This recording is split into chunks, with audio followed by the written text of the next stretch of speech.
व्युत्पन्न समुच्चय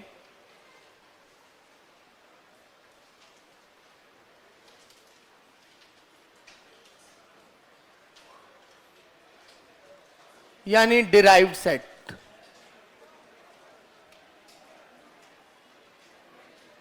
स्टूडेंट, व्युत्पन्न समुच्चय यानी डिराइव्ड सेट किसे कहते हैं? Good morning. देखिए, किसी समुच्चय के प्लीज किसी समुच्चय के सभी सीमा बिंदुओं का समुच्चय, किसी समुच्चय के सभी सीमा बिंदुओं का जो समुच्चय होता है वो इसका क्या कहलाता है? व्युत्पन्न समुच्चय कहलाता है, यानी डिराइव्ड सेट कहलाता है। तो लिखें, किसी समुच्चय S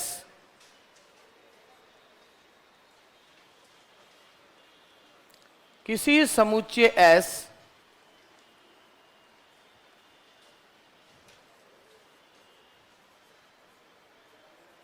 किसी समुच्चय S के सभी सीमा बिंदुओं का समुच्चय, किसी समुच्चय S के सभी सीमा बिंदुओं का समुच्चय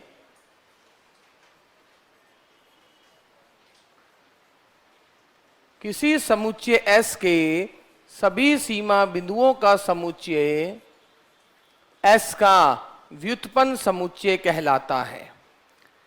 किसी समुच्चय किसी समुच्चय S के सभी सीमा बिंदुओं का समुच्चय S का व्युत्पन्न समुच्चय कहलाता है। इसे ds अथवा S डैश द्वारा निरूपित किया जाता है। इसे ds अथवा S डैश द्वारा निरूपित किया जाता है। ओके?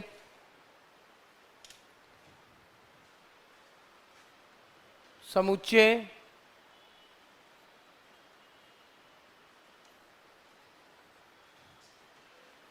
व्युत्पन्न समुच्चय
जी।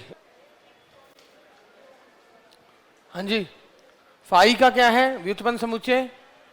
फाई का कोई सीमा बिंदु नहीं होता, क्योंकि जिस भी बिंदु को मैं फाई का सीमा बिंदु बोलूंगा उसके प्रत्येक प्रतिवेश में फाई के अनंत अवयव होने चाहिए, जबकि फाई में तो अनंत अवयव होते नहीं। क्यू का कोई भी मैं नंबर उठा लूं, अगर वो मैं रैशनल नंबर उठाता हूं परिमेय, तो उसके प्रत्येक प्रतिवेश में अनंत परिमेय संख्याएं आएगी। ठीक है, सेट की अनंत अवयव आ रहे हैं। अगर मैं ये एलिमेंट अपरिमेय उठाता हूं तो अपरिमेय के भी प्रत्येक प्रतिवेश में अनंत परिमेय आएंगे।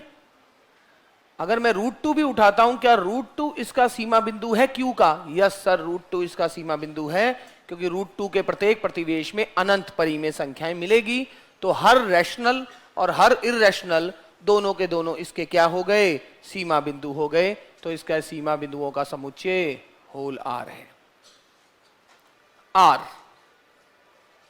सर, आप कोई भी रियल नंबर उठा लो, उसके प्रत्येक प्रतिवेश में अनंत रियल नंबर मिलेंगे।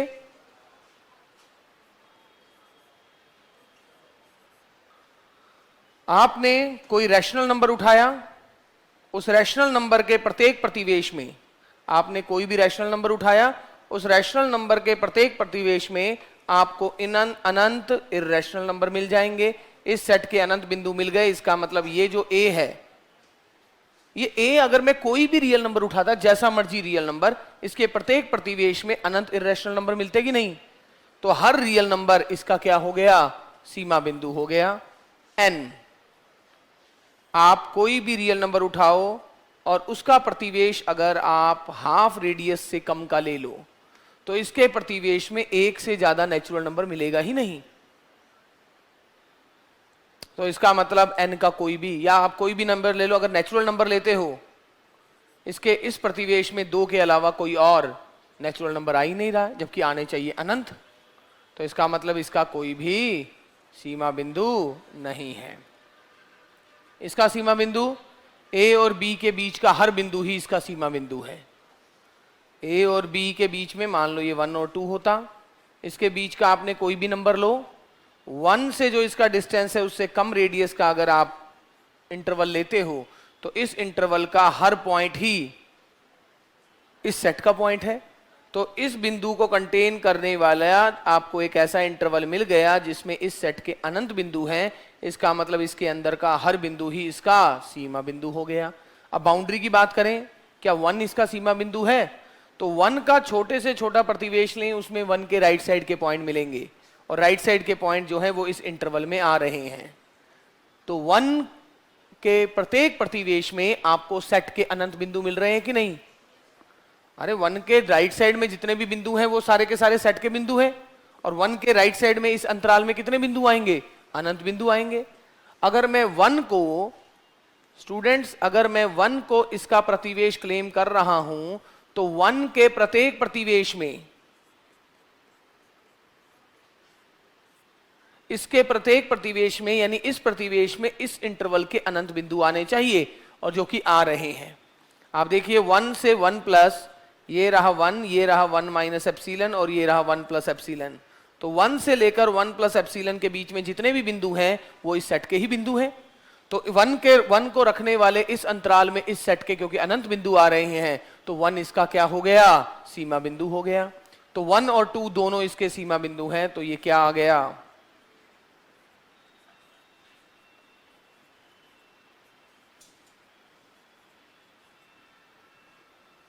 और सेट 1/n, इसका सीमा बिंदु क्या है? 0, क्योंकि 1/n को ओपन करेंगे तो 1, 1/2, 1/3, जैसे जैसे n अनंत को जा रहा है ये 0 की तरफ जा रहा है। तो 0 का जितना मर्जी छोटा प्रतिवेश ले लें, एक टाइम के बाद इस सेट की टर्म्स इसके अंदर आनी शुरू हो जाएगी, और एक टाइम के बाद इस सेट में कितने पद होंगे? अनंत पद होंगे। एक टाइम का बोलने का मतलब है यहां फाइनाइट नंबर ऑफ टर्म्स के बाद इस सेट की सारी टर्म इस अंतराल में आनी शुरू हो जाएगी, और हम क्या बोलेंगे कि 0 इसका क्या हो गया? सीमा बिंदु हो गया। जबकि आप अगर ये समझते कि सर 0 के नजदीक भी तो बिंदु ऐसा होगा जिसमें सेट के अनंत बिंदु आ जाएंगे, तो ऐसा नहीं है। आप 0 के नजदीक कोई भी बिंदु ले लो, मान लो आपने ले लिया 1/1 लाख करोड़, बहुत छोटा है। 1/1 लाख करोड़ का मतलब क्या हो गया? 0.000 कम से कम अच्छा खासा 14-15 बार 0 आएगा, फिर 1 आएगा, काफी छोटी संख्या। अब 1/1 लाख करोड़ और 1/1 लाख करोड़ 1 और 1/1 लाख करोड़ से जो एक कम होता है, 1 लाख करोड़ से एक कम और एक ज्यादा, देख लो क्या है। अब इसमें और उनके बीच में कुछ तो डिफरेंस होगा ना। उस डिफरेंस से कम अंतराल का अगर मैं प्रतिवेश ले लूं, तो उस प्रतिवेश में अब एक भी बिंदु नहीं आने वाला है, और अगर एक भी बिंदु नहीं आने वाला है तो ये इसका सीमा बिंदु नहीं हुआ। सीमा बिंदु होने के लिए उसके प्रत्येक प्रतिवेश में सेट के अनंत बिंदु आने चाहिए, जबकि इस सेट में बिंदु तो ऐसे चल रहे हैं ना, पहला 1 आया, फिर हाफ आया, अगला 1/3 आया, अगला 1/4 आया। तो आपने कहा, आपने क्लेम किया सर आप तो 0 को बता रहे हो इसका सीमा बिंदु, मैं सोच रहा हूं कि 0 के नजदीक का बिंदु भी सीमा बिंदु है। तो मैंने कहा 0 के कौन सा नजदीक सीमा बिंदु मान रहे हो?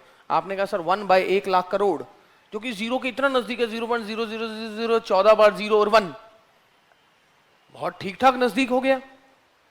सर ये तो सीमा बिंदु होगा।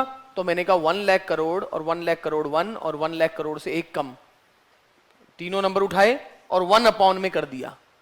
तो 1/1 लाख करोड़ और 1/1 लाख करोड़ 1 के बीच में कुछ तो अंतर था ना, कितना ही वो अंतर टेलीस्कोप से तो दिखेगा ना, किसी से तो माइक्रोस्कोप से तो दिखेगा, उससे देख लिया माइक्रोस्कोप से उसका डिफरेंस। अब वो जो अंतराल है उससे कम लेंथ का मैंने अंतराल ले लिया, अब उस अंतराल में इस सेट का कोई पॉइंट नहीं मिलेगा, क्योंकि 1/1 लाख करोड़ के बाद सीधा 1/1 लाख करोड़ एक ही आना था। जबकि आप जीरो के लिए ये काम नहीं करेंगे, जितना मर्जी छोटा अंतराल जो आप सोच रहे हो ये उतना है, एक टाइम के बाद हर अगली टर्म जीरो को अप्रोच करेगी ही करेगी। आप जितना मर्जी छोटा अंतराल कह दो, एक टाइम के बाद आपकी सारी टर्म इस अंतराल में आनी शुरू हो जाएगी, तो जीरो इसका क्या हो जाएगा, सीमा बिंदु हो जाएगा। तो जीरो इसका सीमा बिंदु है, it's only limit point is zero.